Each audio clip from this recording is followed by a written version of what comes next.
Hi, my name's Kaz Pierce and I am a freshly minted brand new vegan.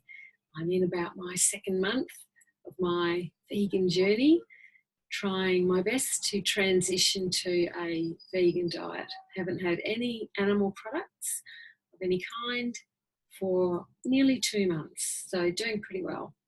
But I thought what would be really helpful would be to hop on and give a little bit of guidance on the things that I've discovered, the things that, or the ingredients that you seem to need to have in your pantry for a lot of vegan recipes, because there are a few things that just come up all the time.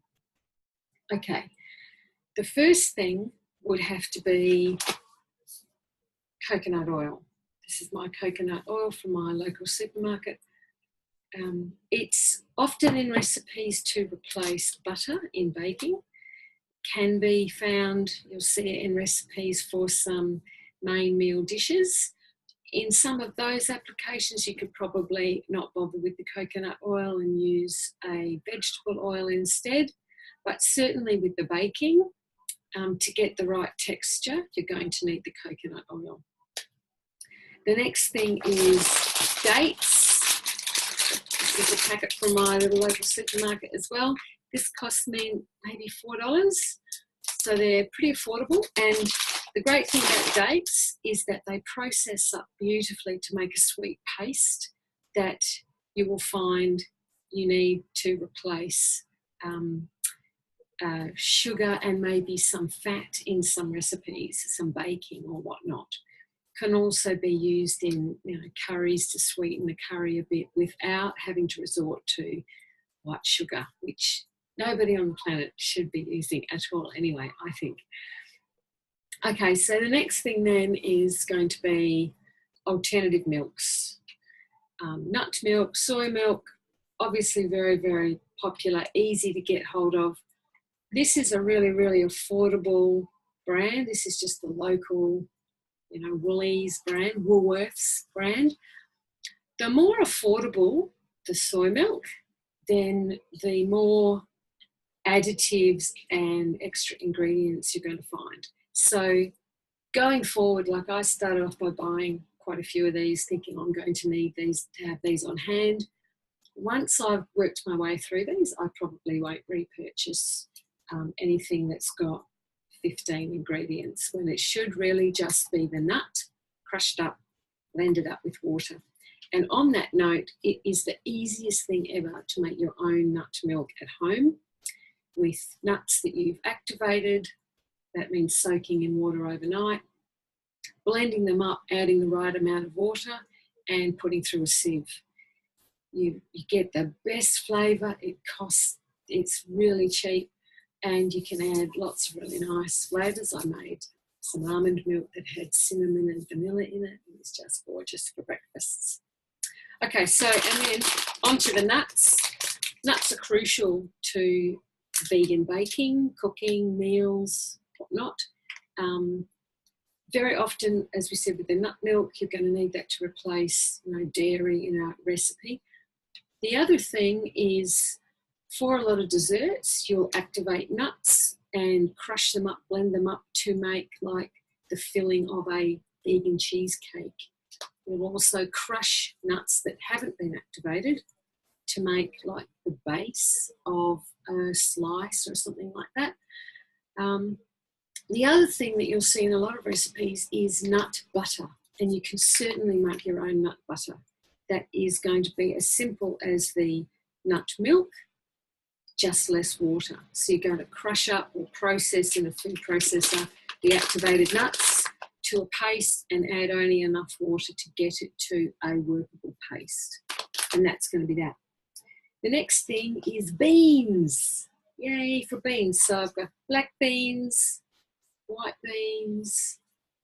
These are going to be crucial because it's such a good source of protein for a vegan, and the texture is really easy to work with.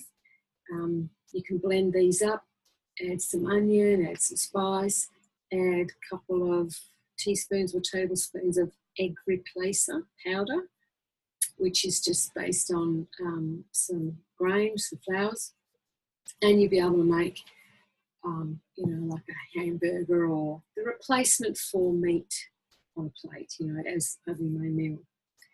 The next thing that I have come across in a lot of recipes that I didn't even know existed until 2 months ago is nutritional yeast. This is fabulous for vegan cooking. It's a man-made yeast, apparently, but it is not the type of yeast that upsets your gut biome, as with a lot of yeasts. But what it does give you is a lot of protein and a really beautiful cheesy flavour. So if you were going to make a lasagna and you would make the white sauce, I make my white sauce from corn flour with olive oil to make the roux, and then the soy milk. The soy milk tastes best. I have tried it with rice milk. Didn't really work out that well. And so a nut milk, and then right at the end when it's thickened, you then add a couple of heaped tablespoons of this, and it just tastes magnificent. I made my lasagnas, 2 big lasagnas, intending, oh look, that'll keep us going for 3 nights, you know. It all got gobbled up, what can I say? All right, the next thing is tofu. Now, tofu has been known forever as the staple for a vegetarian or a vegan diet. It's usually seen as cubed and put in an Asian soup, and can also be sliced up, marinated, and maybe fried or grilled as a replacement for meat as part of a main meal. But the other use for this is a firm tofu, and for silken tofu is to blend them up to make a sauce, so it can replace cream in a recipe. So that's another nice little flavour you can have. Now, these last 3 that I'm going to talk about, these have been fantastic. They taste great, but I really feel that they are part of this initial couple of months of transition. They can be quite expensive, and they replace ingredients in meals that maybe you're used to making, but going forward, maybe you wouldn't be relying on these. You'd find other ways to cook to more celebrate vegetables, I suppose, is maybe the way to put it. So, tofu, it's a name all vegans probably know and love because the flavour is just so fantastic. The texture's brilliant. So there's the cream cheese, there's the sour cream replacement, and they do taste fantastic. The other thing is veganese. This is a mayonnaise that really does taste beautiful. I made a potato salad and was super surprised that all my non-vegan family members just hoed into it and polished it all off. It is very, very yummy, but it is expensive. Here in Australia, this jar, 450 grams, is about $9.50. So a good double the price of a normal mayonnaise.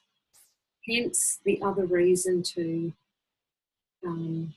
move towards recipes and cooking that doesn't really rely on this type of thing. So there you have it. Those are the things I think if you had them on hand, then you would find that most recipes are going to be really achievable and really easy for you straight up. But like I said, the goal I feel is to move from that substitution cooking to more the celebration cooking, where you've left the mainstream ways behind and you really are embracing vegan food. That's my goal anyway, and I would invite you to come on this journey with me. I've got lots of other videos planned with lots of information that I'm coming into contact with that I'd love to share with you. So if you found this of value, please leave me some comments below. And thanks again for listening, and I hope you'll join me on my next little chat.